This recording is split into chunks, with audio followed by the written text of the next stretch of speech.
আসসালামু আলাইকুম প্রিয় শিক্ষার্থী বন্ধুরা, আশা করি আপনারা সবাই অনেক ভালো আছেন। তো আজকে আমাদের কম্পিউটার ল্যাবে একটি মাদারবোর্ড আসছে। তো এই মাদারবোর্ডটি বিশেষ করে আসুসের একটি মাদারবোর্ড, এর মডেল হচ্ছে P5KPL-AMSE, এর র্যাব হচ্ছে 2.00।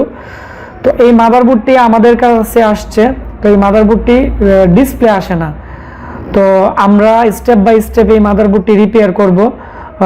আর এটি আপনারা ভালো করে খেয়াল করেন, এটি একটি পুরাতন মাদারবোর্ড, আর এতে প্রচুর পরিমাণে কার্বন আছে এবং অনেক ধরনের মরিচা পড়ে আছে।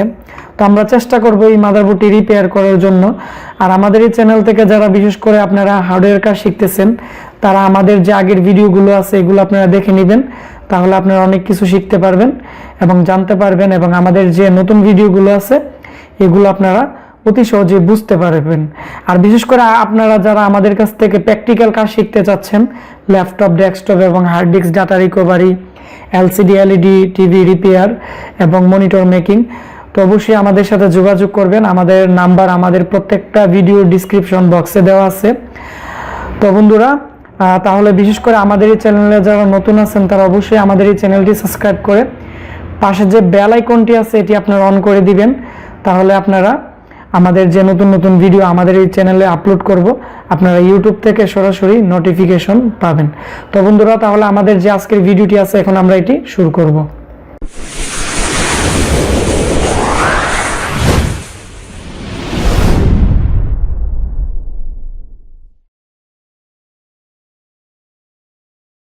বিশেষ করে আপনারা যে স্ক্রিনে আমাদের মাদারবোর্ডটি দেখতেছেন, তো এটি আমরা রিপেয়ার করব। তো এর যে কানেক্টর আছে, আমরা ATX যে পাওয়ার কানেক্টর আছে এটিও আমরা ভালোভাবে লাগানো হয়েছে।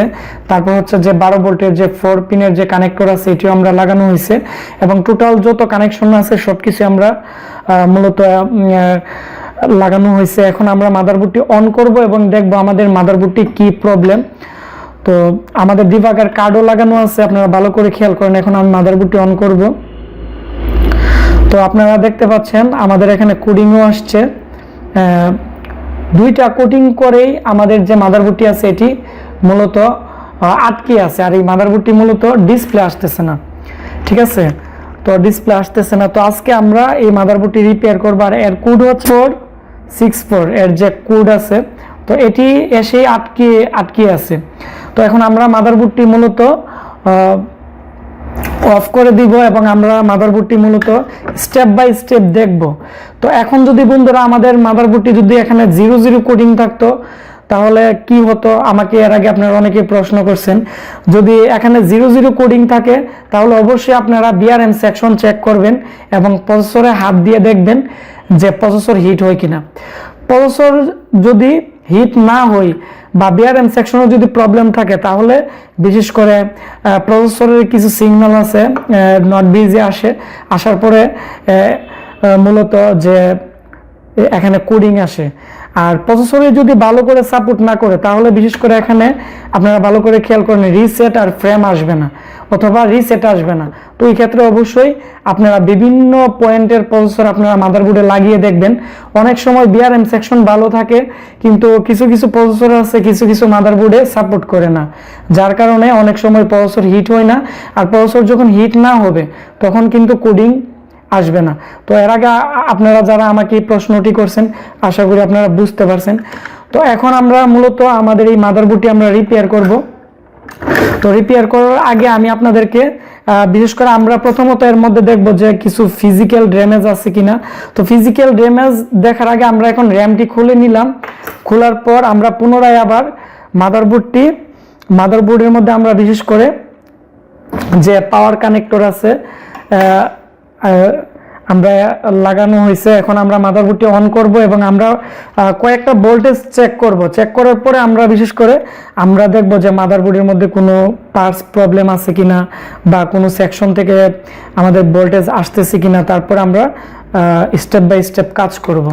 তো এখন আমরা মূলত আমাদের যে মাল্টিমিটার আছে, মাল্টিমিটারের যে ব্ল্যাক ওয়্যারটি আছে, আমরা যে কোনো একটি ব্ল্যাক যে পাওয়ার সাপ্লাইয়ের যে কানেক্টর আছে এর মধ্যে লাগিয়ে নিব, তাহলে আমরা ভোল্টেজগুলো সহজেই আমরা মাপতে পারবো। তারপর হচ্ছে আমরা আমাদের যে মিটার আছে এখান থেকে আপনারা 20 ভোল্ট আপনারা সিলেক্ট করে নেবেন। আপনারা ল্যাপটপ এবং ডেস্কটপে কাজ করতে হলে আপনারা 20 ভোল্ট হলেই চলে। তো তারপর হচ্ছে আমরা এখন যে কাজটি করব, এটি হচ্ছে মাদারবোর্ডটি অন করে এরকম নো ডিসপ্লে আসলে বা কোনো একটি কোডিং এসে যখন দাঁড়াই থাকবে, তখন অবশ্যই আপনারা যে কাজটি করতে হবে আমি আপনাদেরকে দেখাচ্ছি। আপনারা বিশেষ করে এখানে একটি মুসফেট আছে, তো এর মধ্যে বিটিটি ভোল্ট আছে। তো বিটিটি ভোল্টের সমস্যা হলেও এরকম থাকে, আপনারা আমাদের মিটারে দেখেন বিটিটি ভোল্টও ঠিক আছে। তারপর হচ্ছে আমরা র্যাম কোয়েলে দেখব, বিশেষ করে আমাদের যে র্যাম ভোল্টেজ আছে আমরা এখানে 1.9 ভোল্টেজ পাইছি, তো একটু পয়েন্ট বেশি। তো অনেক সময় ক্যাপাসিটার বা বিভিন্ন পার্টস প্রবলেম থাকলে হয়তো একটু কম বেশি ভোল্টেজ দেখা, এটা তেমন ফ্যাক্ট না। তারপর হচ্ছে আমরা যে জিনিসটি করব এটি হচ্ছে এখানে যে বিআরএম সেকশন আছে, এখানে প্রত্যেকটা কোয়েলে একই মানের ভোল্টেজ থাকবে। আমরা দেখব যে প্রত্যেকটা কোয়েলের মধ্যে একই মানের ভোল্টেজ আসে কিনা। তো আমাদের মাদারবোর্ডটি একটু বন্ধ হয়ে গেছে, হয়তো যে প্রসেসর আছে ওভার হিট হয়ে গেছে। আমরা একটু কুলিং ফ্যানটি লাগিয়ে নিচ্ছি, তাহলে আপনারা অতি সহজেই আমরা আপনাদেরকে প্রত্যেকটা ভোল্টেজ আপনারা কিভাবে টেস্ট করবেন আমি আপনাদেরকে দেখাবো।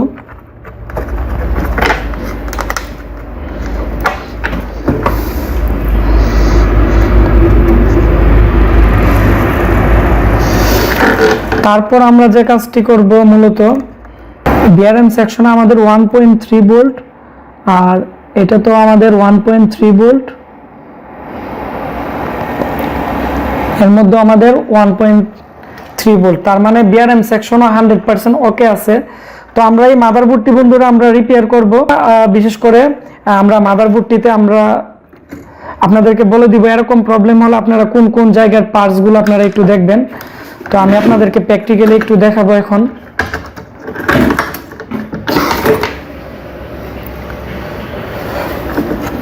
আমরা সম্পূর্ণ লাইন আমরা একটু খুলে নিচ্ছি এবং আপনারা এদিকে ভালো করে খেয়াল করেন, এদিকে প্রচুর পরিমাণে কার্বন পরে এর যে ক্যাপাসিটার আছে। আপনারা এখানে আমাদের যে জুম গ্লাস আছে, জুম গ্লাস আপনারা ভালো করে খেয়াল করেন যে এদিকে যে ক্যাপাসিটার আছে এর নিচে দিয়ে অনেকটাই বিশেষ করে এর ভিতরে যে থাকে এগুলো ছেড়ে দিছে এবং ফেটে গেছে ক্যাপাসিটারগুলো দুইটা। এখানে এটা আর এটা আমাদের মূলত ফেটে গেছে। তারপর হচ্ছে আমি আপনাদেরকে এখানে দেখাচ্ছি, এখানে আমাদের একটি ক্যাপাসিটারও উপরে দিয়ে ফেটে গেছে। তো 2 নাম্বার যে ক্যাপাসিটার আছে এটি। তো এই ক্যাপাসিটারগুলো আমরা প্রথমত লাগিয়ে নিব এবং এখানে আপনারা ভালো করে খেয়াল করেন এদিকে প্রচুর পরিমাণে কার্বন পড়ে আছে। তো এগুলো আমরা প্রাথমিক পর্যায়ে ক্লিন করে আমরা ক্যাপাসিটারগুলো লাগিয়ে তারপরে আমরা আবার পুনরায় একটু দেখব যে আমাদের মাদারবোর্ডটি রিপেয়ার হয় কিনা। তো মাদারবোর্ডে বেশিরভাগই ক্যাপাসিটার, তারপর হচ্ছে বিশেষ করে কিছু আইসি এবং কিছু মুসফেট আছে, এগুলো যদি শর্ট থাকে তাহলে অনেক সময় বিশেষ করে কোনো একটি কোডিং এসে আটকায় থাকে এবং ডিসপ্লে আউটপুট করে না। তো এই বিষয়গুলো আপনারা অবশ্যই ভালো করে খেয়াল করবেন। তো মাদারবোর্ড কোডিং যদি করে ডিবাগার কার্ডে অবশ্যই মাদারবোর্ডগুলো রিপেয়ার হবে। তো আপনারা একটু ভালো করে খেয়াল করতে হবে কোথায় কোনো প্রবলেম আছে কিনা। তো এখন আমরা যে কাজটি করব, বিশেষ করে ক্যাপাসিটারগুলো আমরা একটু খুলে লাগাবো। তো এর আগে আমাকে আপনারা অনেকেই প্রশ্ন করছেন যে ক্যাপাসিটার কীভাবে খুলতে হয় ভিডিও দেওয়ার জন্য। তো প্রথমত এখন যে ক্যাপাসিটারগুলো আছে এগুলো হচ্ছে সলিড ক্যাপাসিটার। তো এগুলোর জন্য ভালো মানের এবং ভালো হিটের তাতাল লাগবে, কারণ এগুলো প্রচুর পরিমাণ হিট প্রয়োজন হয়। তো এখন আমরা বিশেষ করে আমাদের যে ক্যাপাসিটার আছে এখন আমরা এদিকে খুলবো। তো এখানে প্রথম ক্যাপাসিটারটি আমরা আগে খুলে নিচ্ছি, তারপর আমরা ওই পাশেরটিও খুলে নিব। তো ক্যাপাসিটার যখন আপনারা খুলবেন অবশ্যই আপনারা বিশেষ করে সোল্ডার নিয়ে আগে যে পিন আছে এর মধ্যে আগে প্রথমত আপনারা একটু বিশেষ করে সোল্ডার লাগিয়ে নেবেন। লাগানোর পরে আপনারা খুলবেন। অনেকে আছেন আপনারা তাতাল দিয়ে এমনি প্রেস করে খুলে ফেলেন, যার কারণে এর যে লেয়ার আছে উঠে যায়। কারণ ক্যাপাসিটারের মধ্যে দুই দিক দিয়ে কিন্তু লাইন আছে, উপরের অংশ আছে এবং এর যে অপোজিট সাইডেও কিন্তু লাইন আছে। তো এগুলো আপনার অবশ্যই খেয়াল রাখতে হবে। তারপর হচ্ছে আপনার অপোজিট সাইডে একটি হাত দিয়ে একটু নর্মালভাবে ধরবেন। ধরার পর আমরা এখন আমাদের যে ক্যাপাসিটার আছে সেটি আমরা খুলব এবং বিশেষ করে যে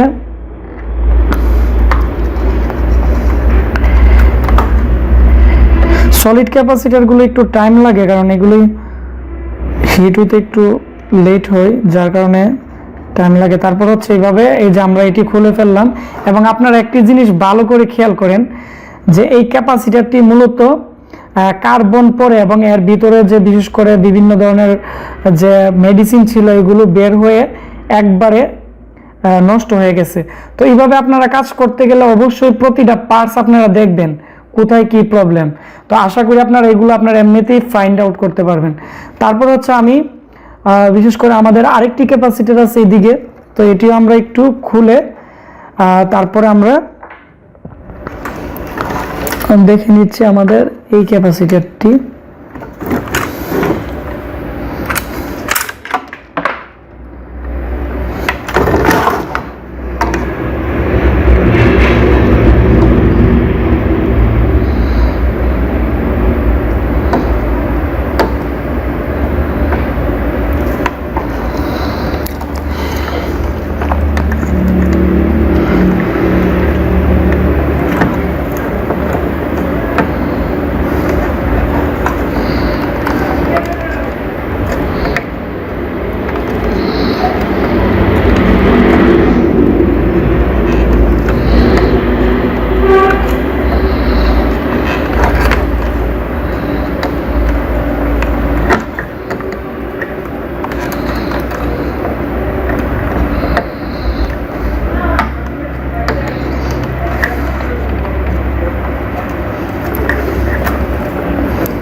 তো বন্ধুরা আমরা এই ক্যাপাসিটরটি খুলছি এবং আপনারা ভালো করে খেয়াল করেন এটিও সেম, একবারে এর ভিতরে যে মেডিসিন আছে একবারে হয়ে একবারে মূলত ভিতরে হয়তো শর্ট হয়েছিল হালকা, যার কারণে এটি প্রপারলি কাজ করে নাই। তো এখন আমরা যে কাজটি করব, এখন আমরা আমাদের কাছে আরেকটি মাদারবোর্ড আছে, আমি আপনাদেরকে দেখাচ্ছি। আমরা এইভাবে আমরা এখন যেভাবে খুলছি সেমভাবে আমরা এখান থেকে আমাদের কাছে আরেকটি মাদারবোর্ড আছে, তো আমরা সেম জায়গা থেকে সেম মানের ক্যাপাসিটার দুইটা লাগাবো। তারপর হচ্ছে এর এখানে আরেকটি ক্যাপাসিটার আমি আপনাদেরকে দেখাচ্ছি। তো এখানে আরেকটি ক্যাপাসিটার আছে, এটা হচ্ছে ইউএসবি সেকশনের এখানে, তো এটিও আমরা চেঞ্জ করব। তো আমরা এখান থেকে খুলে লাগাবো। তো অনেকে আমাকে প্রশ্ন করতে পারেন আপনারা যখন ক্যাপাসিটার লাগাবেন এখানে যে ইউএফ আছে বেশি হলে সমস্যা নাই, কিন্তু কম হলে অনেক সময় প্রবলেম করতে পারে। আর যে ক্যাপাসিটারের যে বোল্ট আছে বোল্ট একটু বেশি হলে সমস্যা নাই, আপনারা যখন একটু কম ভোল্টেজের যদি লাগান তাহলে আপনারা যে ক্যাপাসিটারটি লাগাবেন ওই ক্ষেত্রে অনেক সময় ক্যাপাসিটারটি ফেটে যেতে পারে বা এটি দীর্ঘ সময় এটি চলবে না বা বিভিন্ন সমস্যা করতে পারে। তো এগুলো আপনার অবশ্যই খেয়াল রাখতে হবে। তো আমরা এখন এই বোর্ডটিতে খুলে আমরা বিশেষ করে আমাদের যে মাদারবোর্ডটি আছে এটিতে আমরা লাগাবো। বন্ধুরা আমরা এখন বিশেষ করে পুরাতন একটি মাদারবোর্ড থেকে আমরা 3টা ক্যাপাসিটার আমরা খুললাম এবং বিশেষ করে এই 3টা হচ্ছে নষ্ট, ঠিক আছে। তো এখন আমরা ক্যাপাসিটারগুলো লাগাবো। তবে লাগানোর আগে আমি একটি ইম্পর্টেন্ট কথা আপনাদেরকে বলে দিচ্ছি, আপনারা এদিকে ভালো করে খেয়াল করেন। আমি আপনাদেরকে দেখাচ্ছি এখানে প্রচুর পরিমাণে কার্বন পড়ে আছে। তো এই কার্বন অবস্থায় যদি আমরা ক্যাপাসিটারগুলো লাগাই তাহলে কিন্তু পুনরায় কিন্তু শর্ট সার্কিট হতে পারে। তো ওই ক্ষেত্রে অবশ্যই আমরা এই জায়গাগুলো একবারে ক্লিন করে নিব। এবং আপনারা যারা নতুন ক্যাপাসিটার লাগাবেন বা যারা আপনারা বিশেষ করে বিভিন্ন পার্টস লাগাবেন অবশ্যই ওই পার্টসটি খোলার পরে আশেপাশে যে কার্বন থাকবে এগুলো আপনারা সম্পূর্ণ একবারে পারফেক্টভাবে আপনারা ক্লিন করে তারপরে নিখুঁতভাবে লাগাবেন। এবং আমি আপনাদেরকে দেখাবো কিভাবে আমরা লাগাবো। তো প্রথমত আমরা এখানে ভালোভাবে যেখানে কার্বন ছিল এখানে আমরা পেট্রোল দিয়ে ক্লিন করে দিচ্ছি। আর আপনাদের কাছে কেরোসিন থাকলে কেরোসিন দিয়ে চাইলে আপনারা ক্লিন করতে পারেন।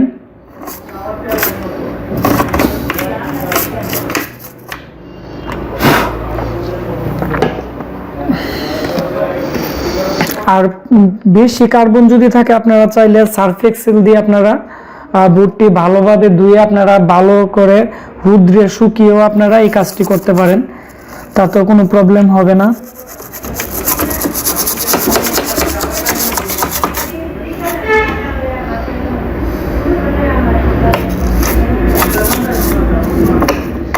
তো আমরা এখন মোটামুটি ক্লিন করে ফেললাম এবং আমরা এখন এখানে আমরা দুইটা সলিড ক্যাপাসিটার লাগাবো। তবে ক্যাপাসিটার লাগানোর ক্ষেত্রে আমি আপনাদেরকে একটি গুরুত্বপূর্ণ জিনিস বলে দিতে যাচ্ছি, এটি হচ্ছে কিছু কিছু মাদারবোর্ডে বিশেষ করে যে মনোগ্রাম থাকে, আমি আপনাদেরকে দেখাচ্ছি। যেমন এই মাদারবোর্ডে ক্যাপাসিটারের যে মাইনাস আছে আপনারা দেখতে পাচ্ছেন, সাদা অংশগুলো যেদিকে আছে, ঠিক আছে। তো বিশেষ করে ক্যাপাসিটারের যে মাইনাস আছে এর কিন্তু অপোজিট সাইডে সবগুলো কিন্তু লাগানো আছে, তার মানে হচ্ছে বোর্ডের সাথে কিন্তু ক্যাপাসিটারের সিম্বল কিন্তু মিল নেই। আপনারা এটি যদি উল্টা লাগিয়ে ফেলেন তাহলে কিন্তু মাদারবোর্ডটি অন হবে না। তো এটি আপনারা অবশ্যই খেয়াল রাখতে হবে। যেমন আপনারা এখানে আপনারা অন্য যে ক্যাপাসিটারগুলো আছে আপনারা অনেক সময় খোলার সময় আপনারা না খেয়াল করলেও সমস্যা নেই, কিন্তু লাগানোর সময় আপনারা আরেকটি ক্যাপাসিটার খেয়াল করবেন যে মাদারবোর্ডে যেদিকে দাগ দেওয়া আছে এই দাগটি বিশেষ করে ক্যাপাসিটারের যে পজিটিভ আছে বা নেগেটিভ আছে এটি কিভাবে দেওয়া আছে এটি দেখলে আপনারা যেটি লাগাবেন এটি ওইভাবে লাগাবেন, তাহলেই কোনো প্রবলেম হবে না। তো আমরা এখন বিশেষ করে লাগাবো। তো আমরা এখানে এইভাবে দুইটি আমরা লাগিয়ে নিব।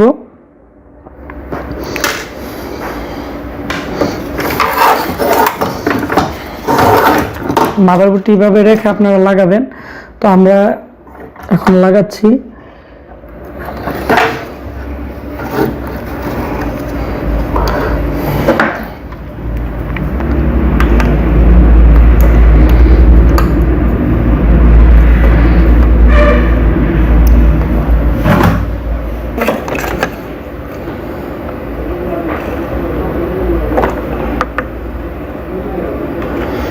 তো বন্ধুরা আমরা বিশেষ করে একটি ক্যাপাসিটার লাগিয়ে নিলাম, এখন আমরা আরেকটি লাগাচ্ছি।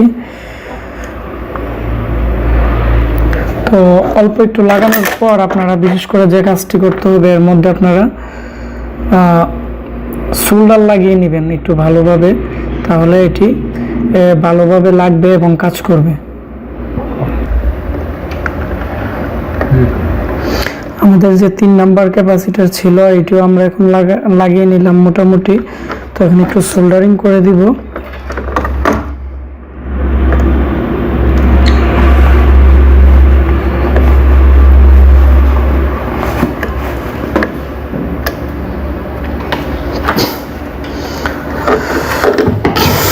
তো এখন মূলত যে মাদারবোর্ডটি আছে এটি মূলত আমাদের মোটামুটি ক্যাপাসিটার লাগানো হয়ে গেছে। এখন আমরা একটু কন্ট্যাক্ট ক্লিনার মেরে দিব। আমাদের কাছে যে এমআইডি কন্ট্যাক্ট ক্লিনার আছে তাহলে আর একটু বেটার হয়।